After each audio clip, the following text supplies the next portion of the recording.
Welcome to the session 1 of the VU Club Committee training session. For this training session, you will watch the content in the videos and then answer some questions for each topic. There are 4 topics we will cover in session 1, and they all relate to the governance and leadership of your club.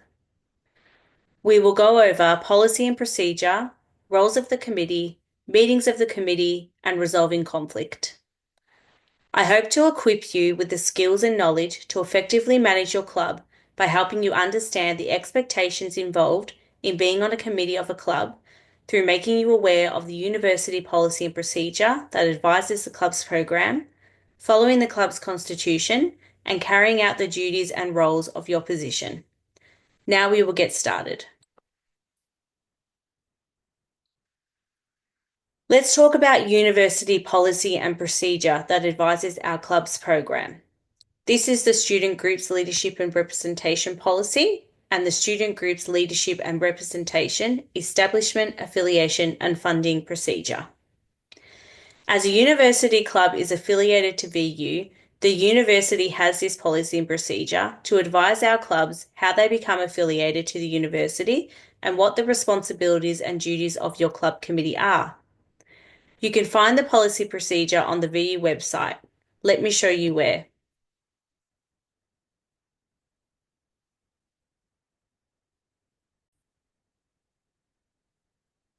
Type in VU Policy Library into Google. It will navigate you to this page. The Policy Library has all the policies that advise all of Victoria University. If we view the policies for A to Z, you'll be able to navigate down to the Student Groups and Leadership's Representation Policy. Here is the policy, as well as the procedure.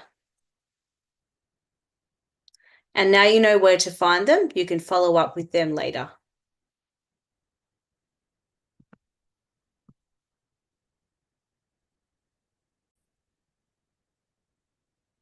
Along with the policy and procedure, the student group constitution advises the club committees about how to manage their organisation, covering how to elect the committee, the roles of the committee, the terms of membership, meetings of the committee, and managing the club finances and grievances, as well as misconduct procedures.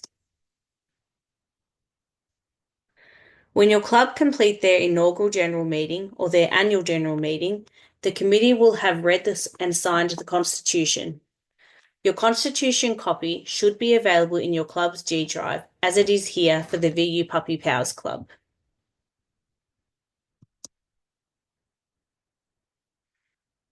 It is important to understand the legal structure of your student group and how it sits within the university. An unincorporated club does not exist as its own independent legal organisation. Instead, it operates under the university structure. Not-for-profit means that any money earned needs to be used to support the club's goals, which is to engage with the club members through events and activities and not to pay profits to individuals.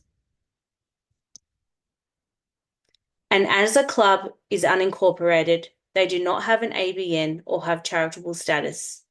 This means that the club is not required to lodge a tax return or self-assess under tax laws. The previous points discussed have several implications for your student group. Liability. Any legal responsibility or issue involving the club are tied to the university. The club cannot be sued or hold assets as a separate body. Decision making. The university has oversight over the club's operations, policies, and finances. Funding. Any money the club manages is a part of the university's broader financial system, rather than being independently controlled by the club. Legal status.